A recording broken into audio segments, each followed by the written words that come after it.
I thought Ukraine destroyed the Russian strategic bombers. This is already shocking enough. Did not expect this conflict between Israel and Iran, but also to the world a good lesson. Although Iran subsequently launched a series of retaliation against Israel, and also achieved a lot of results. But also have to admit, Iran in the first round of strikes suffered by Israel, almost beaten into a sieve. Israel only took 4 hours, almost the Iranian hard work saved decades of enriched uranium reserves to the scrapyard, but also incidentally, killed the other side of the armed forces chief of staff, deputy commander of the armed forces, the head of the aerospace sector, the head of the intelligence system, the commander of the Revolutionary Guards, these high-powered big shots, and a number of national treasure scientists who can talk directly with the highest level. Just looking at the number of people and official titles on this list of high-level casualties is enough to shock the entire Middle East and even the world. So how on earth did Israel do it? And what lessons can the world's armies learn from it? The key to Israel's ability to fight such a beautiful battle lies in the extraordinary coordination of their air force. Geographically,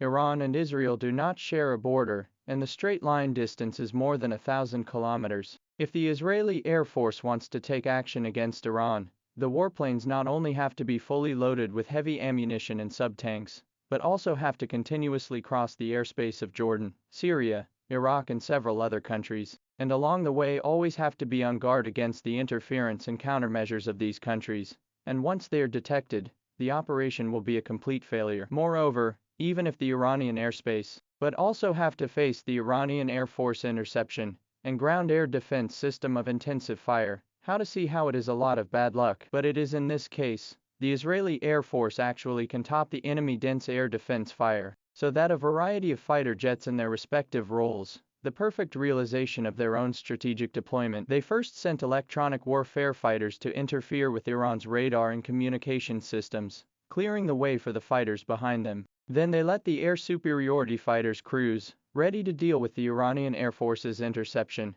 Finally, the ground attack fighters launched precision strikes against the targets according to a predetermined plan. The entire process was smooth and seamless, and the IAF's ability to coordinate operations was simply out of this world. According to reports, in this thrilling military operation, Israel deployed a large number of warplanes, including F-35S, F-15S and F-16S, to form a huge attack cluster, dropping more than 330 ground attack munitions on Iranian territory, among them, F-15 and F-16 fighters in the form of World Wave Masters, occupying a safe area outside the defense zone, relying on long-distance shooting to test Iran's defenses, and F-35 stealth fighters with excellent stealth performance, paralyzing the Iranian air defense system, and incidentally, the hand also uses technical advantages, accurate, name Iran's high-level and important targets. Just look at this process. Israel's precision strike capability and long-range firepower projection capability is already the world's first-class level. Take this F-15 and F-16 long-distance shooting.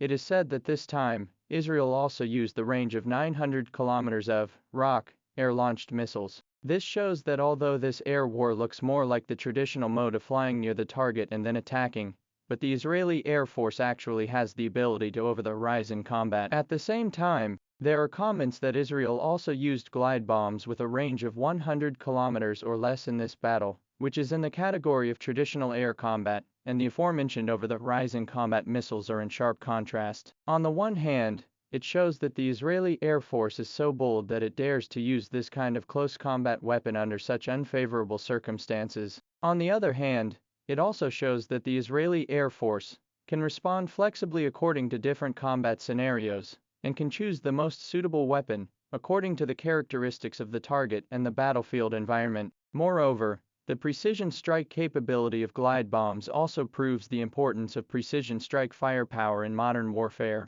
Why is the Israeli Air Force able to strut around as if it had entered a no-man's land, and carry out precision strikes on important Iranian facilities that are supposed to be top secret? Why is it that Israeli warplanes can, like sniper rifles, accurately point and shoot key figures in Iran's decision-making circles? This is mainly due to the efficiency of the Israeli intelligence system, but behind this efficiency are the low-level failures of Iran's own intelligence organizations and security services. As we all know, there are two sets of non-affiliated and completely independent armed forces in Iran. One is the National Defense Forces left over from the former Pahlavi dynasty, and the other is the Revolutionary Guards, the direct arm of the current rulers of Iran, that is, the religious groups. These two armed forces do not see eye to eye with each other and are in constant conflict over resource allocation and strategic planning. This not only disperses Iran's military power, but also leads to poor intelligence sharing, providing many opportunities for Israeli intelligence agencies.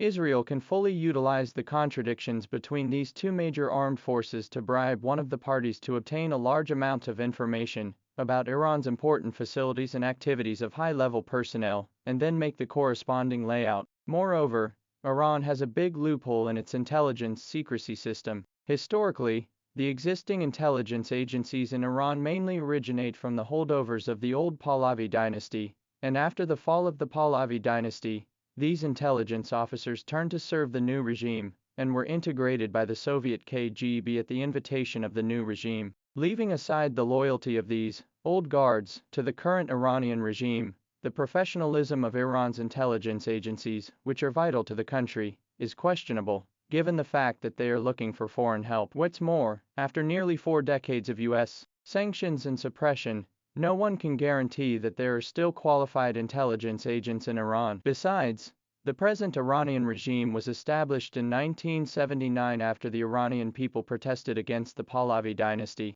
At that time, religious groups, the civic class, secularists, and many other groups had a hand in the protests. But when the protests ended, the Pahlavi dynasty was overthrown, and the groups were lined up to share the fruits. The religious blocs monopolized the power and severely squeezed the interests of the secularists and the civic class. Many citizens, because of their antipathy to the religious groups, simply look to Israel and the United States as their saviors. In order to develop science and improve its defense capabilities, Iran's top brass has had to absorb the secularists into key positions, but fearing that the secularists will hold a grudge, they have formulated many policies to limit the power of the secularists. The result was that this power struggle caused the intelligence agencies and scientific research departments, which were highly dependent on the secularists, to become disorganized, and in the end they completely lost their ability to deal with Israel. So if you don't want to repeat Iran's mistakes in war, the most important thing is to build a sense of secrecy. Intelligence is no small matter, secrecy is a big matter, and any negligence could be devastating.